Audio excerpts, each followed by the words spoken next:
Good morning, students. Welcome to my channel School Solution. Today I am going to teach you lesson 1, and that lesson is how the camel got his hump,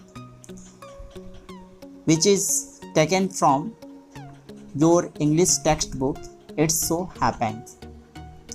I hope you will like this chapter. So let's start the lesson number 1, how the camel got his hump.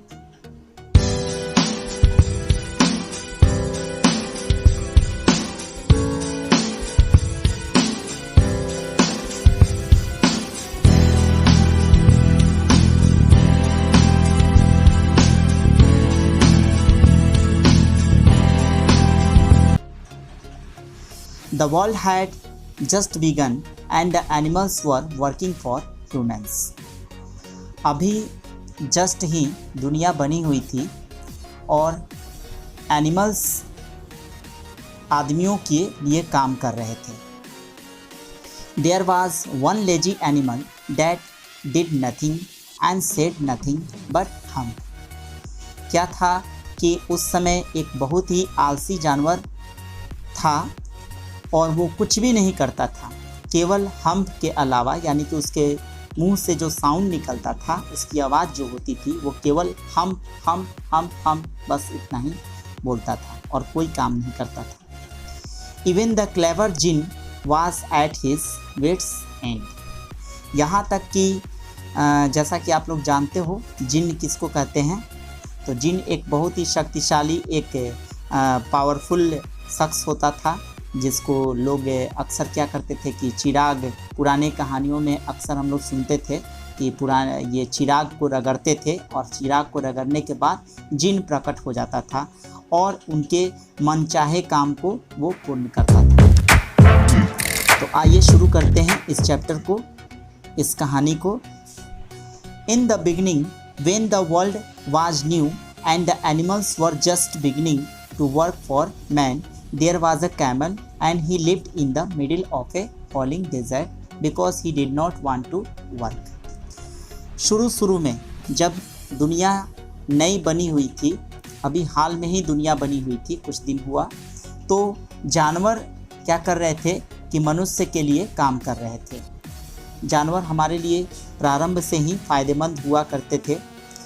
तो उस समय एक camel था, एक ऊँट था और वो फॉलिंग रेगिस्तान के ठीक बीचों बीच में रहा करता था, क्योंकि वो बिल्कुल कुछ करना नहीं चाहता था, कोई काम नहीं करना चाहता था. He ate sticks and thorns and prickles and when anybody spoke to him, he said, "Hump, just hump and no more." क्या था कि वो खाने में, अपने खाने में केवल स्टिक्स खाता था, कांटे खाता था, शूलों को खाता था, जो रेगिस्तान की प्रायः वनस्पतियाँ होती हैं. और जब भी कोई उससे अगर बातचीत करना चाहता था, कोई उससे कुछ कहना चाहता था, तो वो केवल हम्प बोलता था, जस्ट हम्प बोलता था, इसके सिवाय कुछ नहीं बोलता था. Presently the horse came to him on Monday morning with a saddle on his back and said, "camel O camel, come out and trot like the rest of us." उसी समय कुछ देर बाद क्या हुआ कि एक घोड़ा आता है. सोमवार की सुबह थी और वो घोड़ा अपने पीठ पर सैडल लादे हुए, जिसको शायद तख्ती बोलते हैं, तो वो जिस पे बैठा जाता है, तो वो सैडल लादे हुए वो आता है और वो पुकारता है कैमल को कि ओ कैमल भाई, बाहर तो निकलो और हमारी तरह, जिस तरह से हम लोग दौड़ लगाते हैं, उस तरह से हमारी तरह तुम भी दौड़ लगाओ. हम said the camel and the horse went away and told the man.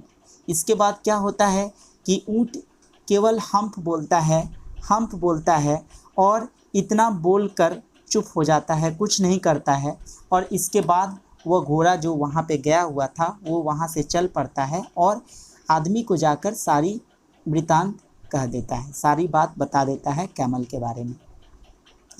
Presently the dog came to him with a stick in his mouth and said, तभी क्या होता है कि थोड़ी देर बाद एक कुत्ता भी उसके पास आता है।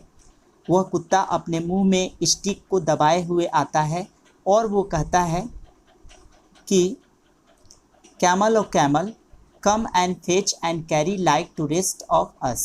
वो बोलता है कि ओ कैमल भाई, ओ ऊँट भाई, आओ और हमारी तरह सामान को ढो, मतलब कैरी करो। जिस तरह से हम लोग कैरी करते हैं, सामान को लेकर आते जाते हैं, उस तरह से तुम भी सामान को कैरी करो। हम said the camel and the dog went away and told the man. हमेशा की भांति जैसा कि कैमल बोलता था उसी तरह से वो बोलता है कि हम और इतना सुनकर कुत्ता भी वहाँ से बोर होकर चल पड़ता है और वो भी आदमी से जाकर वो सारी बात बता देता है ऊँट के बारे में, जैसा कि पहले घोड़ा ने बताया था। Presently the ox came to him with the yoke on his neck and said camel और camel come and plough like the rest of us. तभी कुछ देर बाद ऑक्स भी जाता है, बैल भी जाता है उसके पास। बैल अपने गर्दन पे हल को लादे हुए, उसके गर्दन पे हल लगा हुआ था, हल जो पहले खेतों की जुताई करने के लिए काम आता था, तो वो अपने गर्दन पे हल लादे हुए था और उसने कहा कि कैमल और कैमल, मतलब ऊँट भाई, बाहर तो आओ और इसके बाद हमारी तरह, जिस तरह से मैं खेतों की जुताई करता हूँ उस तरह से तुम भी खेतों की जुताई करो। हम said the camel and the ox went away and told the man. जैसे पहले भी कुत्ते के सामने और घोड़े के सामने जिस तरह से ऊँट ने केवल हम्प कहा, उसी तरह से उस बैल के सामने भी उस ऊँट ने केवल हम्प बोला और फिर बैल भी तंग आकर और इसके बाद वो आता है और आदमी से सारी बात बता देता है। At the end of the day, the man called the horse and the dog and the ox together and said, 303, I am very sorry for you. इसके बाद होता क्या है कि जब दिन का समय ख़त्म होने ही वाला था, यानी कि शाम होने वाली थी, तो आदमी ने घोड़े को बुलाया, कुत्ते को बुलाया और बैल को भी बुलाया। तीनों को वो बुलाता है और इसके बाद उन तीनों से वो बोलता है कि सुनो तीनों, मैं बहुत ही शर्मिंदा हूँ तुम्हारे लिए, मैं बहुत ही शर्मिंदा हूँ, तुम्हें कुछ काम देने वाला हूँ। But that humph thing in the desert cannot नॉट वर्क or he would have been here by now, so I am going to leave him alone and you must work double time to make up for it, है ना। तो वो क्या बोलता है, मनुष्य क्या बोलता है, मनुष्य ये बोलता है कि देखो ऐसा करो कि मुझे तुम्हारे पे ऐसा तो है कि शर्मिंदा हूँ और मुझे तुम पे बहुत ही तरस आती है, लेकिन मैं क्या करूँ, वो जो हम्प वाली जो चीज़ है, यानी कि ऊँट जो है इस रेगिस्तान में वो काम नहीं कर सकता है ना, वो बिल्कुल काम नहीं कर सकता है, वो केवल हम्प के अलावा और कुछ नहीं कर सकता है, बस उतना ही कुछ कर सकता है, उससे ज़्यादा उससे कोई उम्मीद नहीं करो, है ना। इसलिए मैं उससे अब कोई मतलब नहीं रखने वाला हूँ और मैं उसे अकेले छोड़कर यहाँ से जा रहा हूँ। And you must work double time to make up for it, और तुम्हें अब डबल काम करने चाहिए, अब तुम्हें दोगुना काम करना होगा, है ना, इसके लिए, क्योंकि बहुत ज़्यादा काम जस्ट शेष रह जा रहा है, बहुत सारे काम जल्दी नहीं हो पा रहे हैं, इसलिए तुम सबको अब डबल काम करना पड़ेगा। That made the three very angry and they held a panchayat on the edge of the desert. And the camel came chewing cud and laughed at them. Then he said hump and went away again. अब क्या होता है कि इतना सुनकर वो तीनों बहुत ही एंग्री हो जाते हैं, बहुत ही गुस्सा हो जाते हैं उस आदमी की बातों को सुनकर। गुस्सा होना लाजमी है, गुस्सा तो होंगे ही, क्योंकि उसी जंगल में उसी जगह पे ये तीनों जानवर काम कर रहे हैं और एक बैठकर पलंग तोड़ रहा है। आप हंसिएगा नहीं, ऊँट पलंग पे नहीं था, लेकिन ये जस्ट एक मुहावरा है कि पलंग तोड़ रहा था, है ना। पलंग तोड़ना हम लोग अक्सर उसको बोलते हैं जो कोई काम नहीं करता है, ठीक है ना। तो वो तीनों क्रुद्ध हो जाते हैं और इसके बाद वे उन लोगों ने एक पंचायत बैठाई, रेगिस्तान के एक छोर पे एक पंचायत लगाई और उस पंचायत में वो ऊँट भी आता है जुगाली करते हुए, मुंह में कुछ न कुछ खाते हुए चबाते हुए और आता है और उनके ऊपर वो हंस पड़ता है ना। देन ही सेड, इसके बाद वो कहता है हमेशा की भांति हम, है ना। इतना कहकर वो बोलता है कि हम और इतना कहकर वो वहाँ से चला जाता है। अब सोच लीजिए उसकी क्या भूमिका थी इस मीटिंग में, सिर्फ हम बोलने के लिए आया और वो चला गया।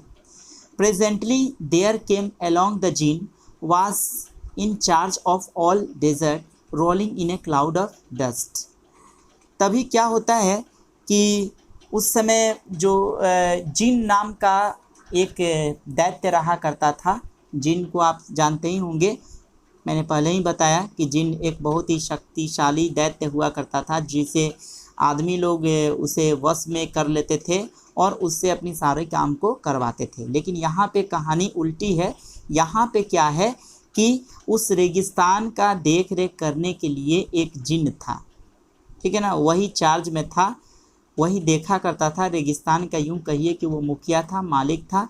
और वहाँ पे क्या होता है कि गोल गोल भंवर की तरह बादल, जैसे आप पिक्चर में यहाँ देखिए, जैसा कि आप पिक्चर में यहाँ नहीं दिया हुआ है, शायद नेक्स्ट पेज में दिया हुआ है, हाँ देखिए नेक्स्ट पेज में, कि एकदम जैसे कि धुआं उठ रहा है बादलों की तरह लिपटा हुआ और वहाँ पे वो प्रकट होता है, ठीक है।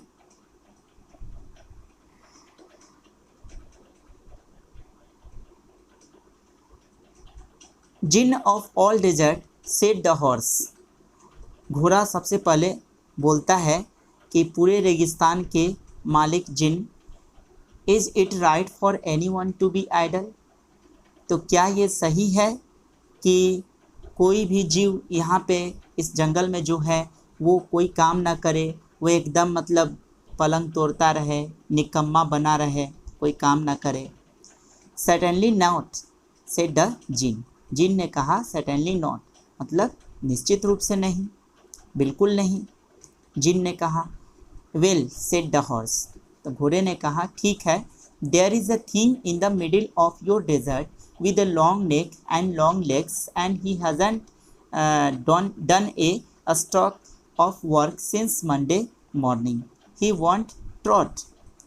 तो इसके बाद क्या होता है कि घोड़ा बोलता है कि इस रेगिस्तान के बीचों बीच में एक ऐसी चीज़ है आपके रेगिस्तान में जिसकी गर्दन काफ़ी लंबी है और उसकी टांग भी काफ़ी लंबी लंबी है, और वो मतलब मंडे की सुबह से सोमवार की सुबह से एक भी मतलब काम नहीं किया है, कोई भी काम नहीं किया है सोमवार की सुबह से, और वो यहाँ से जाता भी नहीं है, इस रेगिस्तान को छोड़ के जाता भी नहीं है।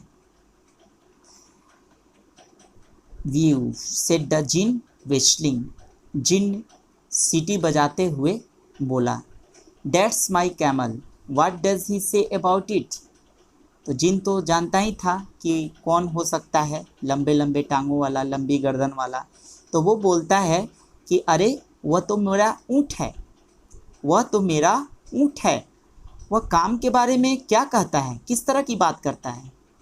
ही सेज हम and he want plug said the ox, तो इसके बाद ऑक्स बोलता है, इस बार वो बोलता है कि वह केवल बोलता है हम, केवल हम्प बोलता है, और वो बोलता है कि वो खेतों की जुताई नहीं करेगा और केवल हम्प बोलता है। Very good said the djinn, djinn ने कहा बहुत अच्छा। I will hump him if you will kindly wait a minute, तो वो बोलता है जिन कि मैं तो उसे तुरंत ही रास्ते पर ला दूंगा, सिर्फ आप लोग 1 मिनट केवल इंतज़ार कीजिए। अगर आप लोग सिर्फ 1 मिनट इंतज़ार करते हैं मेरी, तो मैं 1 मिनट के अंदर में उसे सही ठिकाने पर ला दूंगा। So here is your first part of this lesson, how the camel got his hum. How did you like this chapter? You will definitely tell me by commenting, and at the same time like this video, share, and people who have not subscribed to my educational channel School Solution at, please subscribe to this channel so that you continue to receive notification from each of my videos. So see you again in second part of this chapter. Thank you, and thank you for the time.